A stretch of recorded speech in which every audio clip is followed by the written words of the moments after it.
Hello everyone, welcome back to my channel again, and in this series we are now discussing the Article 23 of the Indian Constitution that basically talks about what the prohibition of traffic in human beings and forced labor. Now, so Article 23 basically it applies against whom? It applies against both, that is state actions as well as the private action, and this is the most unique feature of this article, because most of the fundamental rights operates mainly against whom? Mainly against the state, but Article 23 operates against both state as well as private individual. That is, like, it can be applied against whom? State, private individual, a company, a contractor, a employer, or any person practicing exploitation. Okay, now there are basically two clauses under this article, that is clause 1, okay, and clause 2. So Article 20, so basically it applies against whom? It applies against both. Whom? The state actions as well as private actions. Okay. Now there are basically how many clauses are there in Article 20? There are two clauses. That is Article 23 clause 1 and Article 23 clause 2. Now in clause 1 there are basically three major prohibitions have been given. Okay. So three prohibitions have been given, that are the trafficking in human beings. Okay. It basically means that buying and selling of what? The human being. Buying or selling of human being. That is like treating persons as a commodity. Like you cannot treat somebody, individual, as a commodity, or you cannot buy a human like a commodity. Okay. So it includes what? It includes like human trafficking, the forced prostitution where like small children's are being sold or purchased. Okay. The child trafficking, the organized labor exploitation. So what is the constitutional objective is here? That no human being can be bought or sold. Okay. Now there is another prohibition is upon who? What? The Begar. That is what? That basically the Begar basically means a compulsory labor without any payment. That is basically it is a historical practice that is very common during the feudal era, where the landlords basically what they do, they force peasants to work and they do not pay any sort of wages to them. Okay.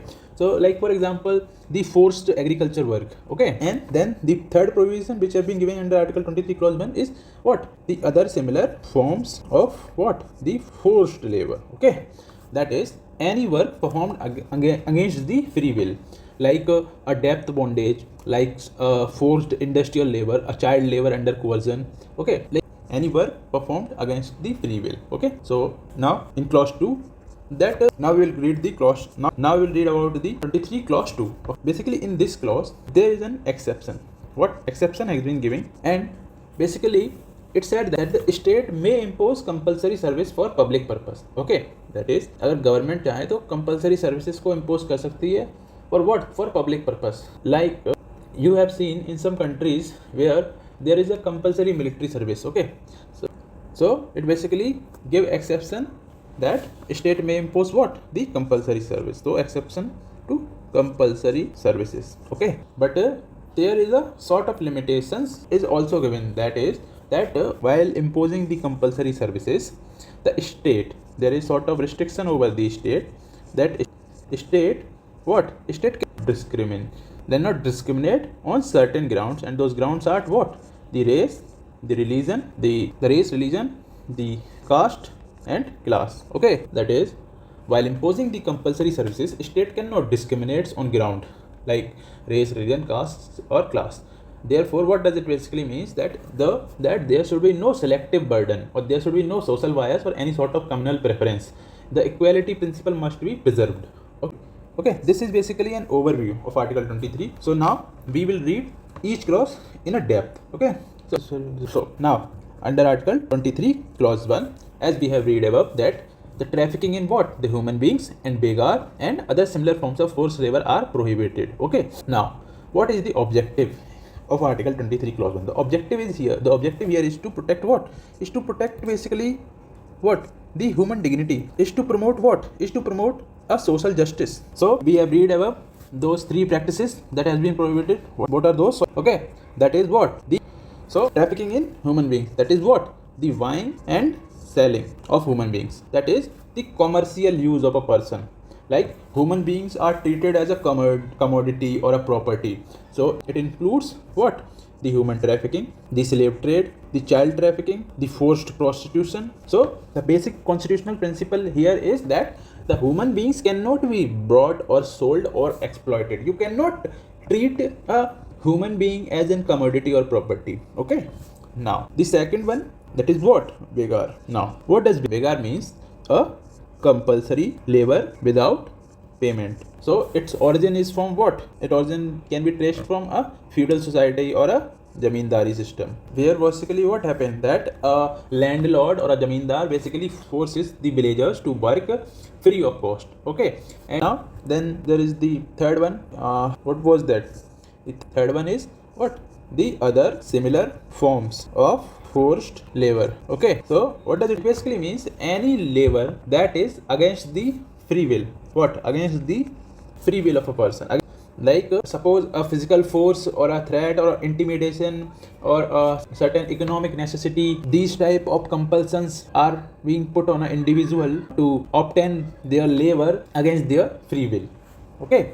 That is using the compulsion to obtain the labor against the free will of an individual or a person. That includes what? A forced domestic work, a forced laborer, agricultural laborer or industrial laborer, a child labor under coercion. So here it is against what? The free will.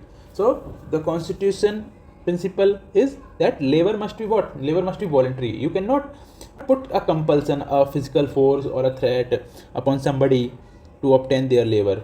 Okay. So these three types of what? Restriction are being there in 23 clause 1. Now, so there is an important judicial interpretation that was in a case what? The case is called the People's Union for what?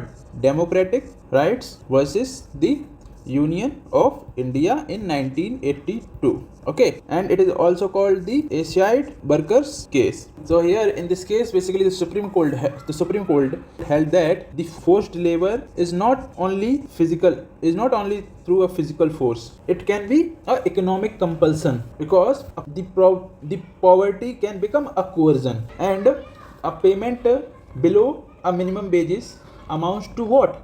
Amounts to a forced labor. Okay, so basically it expanded the scope of Article 23. That is, payment below minimum wages amounts to what? Amounts to forced labor. Okay, and so the another case is what? The Bandhua Mukti Morcha case. It was in 1984. Here in this case, it was established that the bonded labor violates what? Article 23. That is, the state must what? State must first of all identify the bonded labor, free them, rehabilitate them, and prevent any sort of further exploitation. Okay, so here the Article 23 is linked with what? Linked with human dignity. So as we have read above, who can violate Article 23? It can be violated by a government authority, a private employer, a contractor, a factory owner, a landowner. So basically it operates against state and also operate against whom? The private person. So what was written in Article 23 clause 1?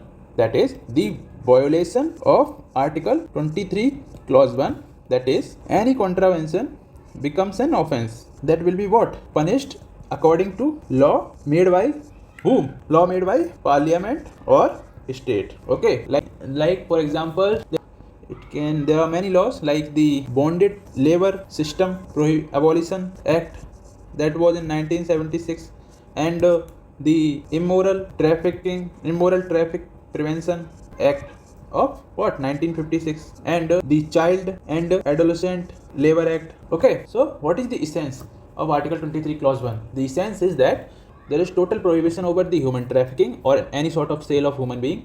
There is prohibition upon the Begar, there is prohibition upon the bonded labor, then there should be no any sort of forced labor, and it basically protects what? It basically protects the human dignity. So to remember Article 23 clause 1, so basically it prohibits what? It basically puts 3 prohibitions. What are these 3? That is, there should be no any sort of trafficking, there should be no Begar, and there should be no forced labor. Okay, these 3 are being prohibited, and if anyone violates it, if there is any sort of violation, then the offense punishable by law, and the law is going to be made by whom? The parliament or the state. So Article 23 clause 1 basically abolishes all forms of human exploitation by prohibiting what? By prohibiting human trafficking, Begar or bonded labor, and every form of forced labor, whether practiced by whom, the state as well as from the private individual. Thereby it protects what, the human dignity and social justice. Okay, now I think we should move on to article 23 clause 2. Okay, so article 23 clause 2, that basically talks about what, that basically talks about the compulsory service for public purpose. So it's a reminder यार, एक बार ना आप 23 clause 2 को एक बार पढ़ लो, ठीक है, तो वहाँ पे क्या लिखा है, तो फिर आपको थोड़ा इजी होगा.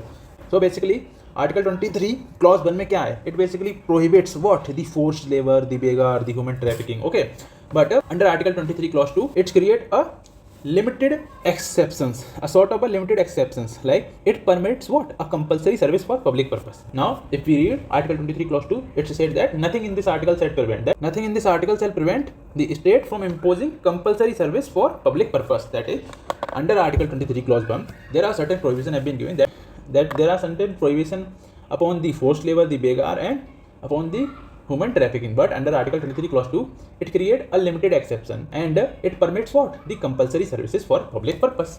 Now basically every compulsory service is not a exploitation. Okay, like it's because state may need assistance of its citizen for what, for national security, for public welfare, for disaster management, for during the national emergencies. Therefore what, the constitution allows certain mandatory public duties. Okay, that is the compulsory service. That service cannot be refused.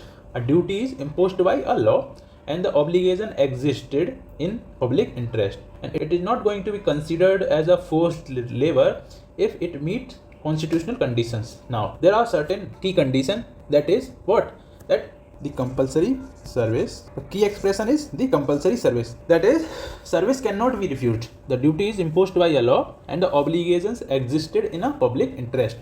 But there is a key condition.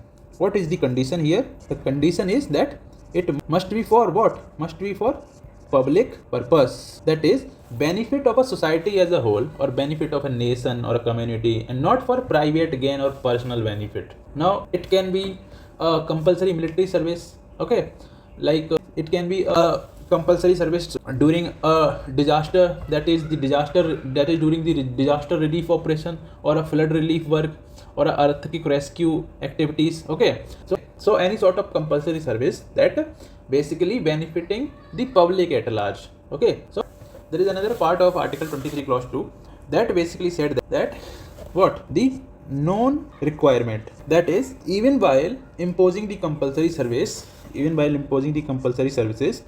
state cannot discriminate on the basis of race, religion, class as well as caste. Okay, like state cannot say only Hindu must serve, only Muslim must serve, only one caste must serve, only lower caste must serve, only rich person can serve. No, the public burden must be shared fairly. Okay, so the article 23 clause 2 basically reflect what, a balance between individual liberty and a collective responsibility, while what, the constitution basically prohibits exploitation through a forced labor, but it recognizes that citizen may be required to render some compulsory service for what, for legitimate public purpose, provided there is also some condition have been given that such service is imposed without any discrimination on race, on grounds of race, religion, caste and class. Like we can see some cases like the ACR workers case in 19. Okay, so basically in 1982 Asian Games are being organized where,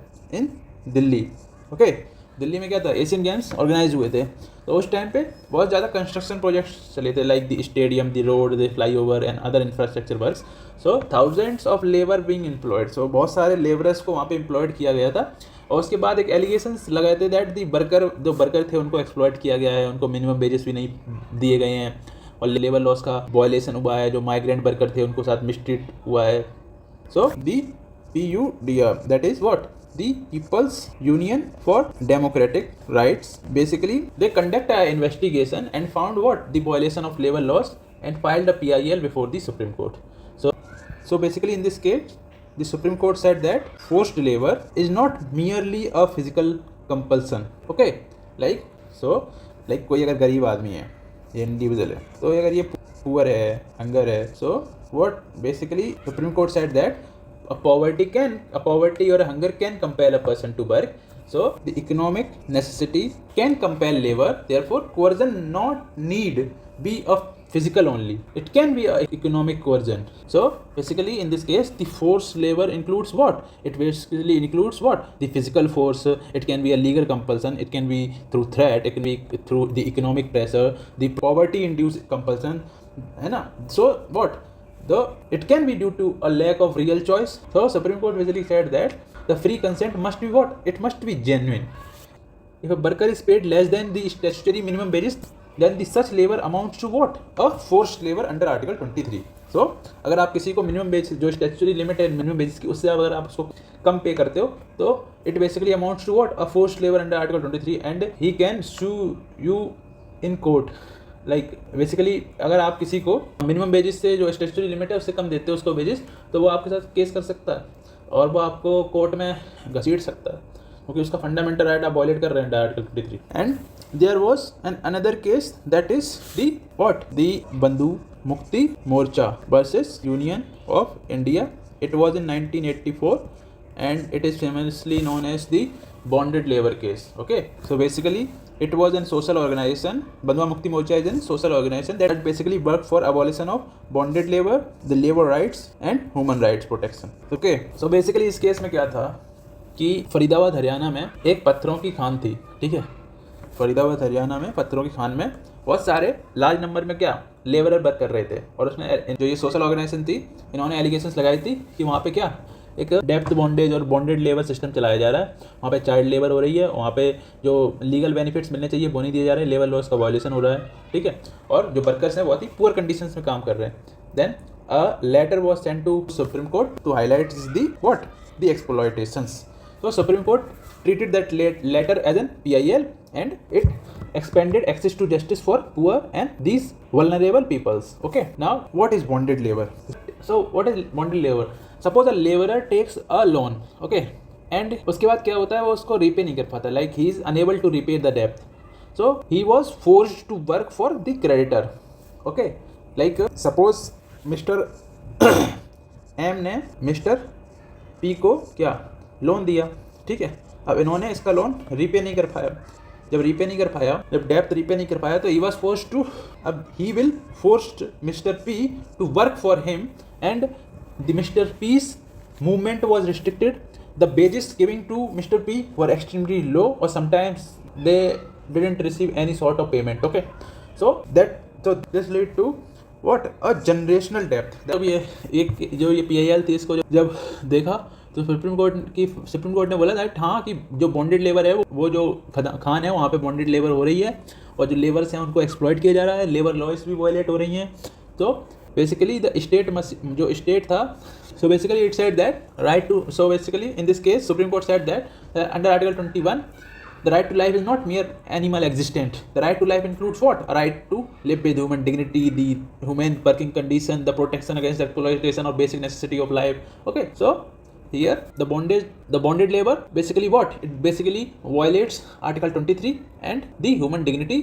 Like, so here the Supreme Court basically said that any system creating labor through debt bondage is unconstitutional and it is the duty of the state to identify the bonded laborers and release these bonded laborers and to rehabilitate them and enforce labor law, ensure minimum wages and improve the working condition and prevent any sort of further future exploitations.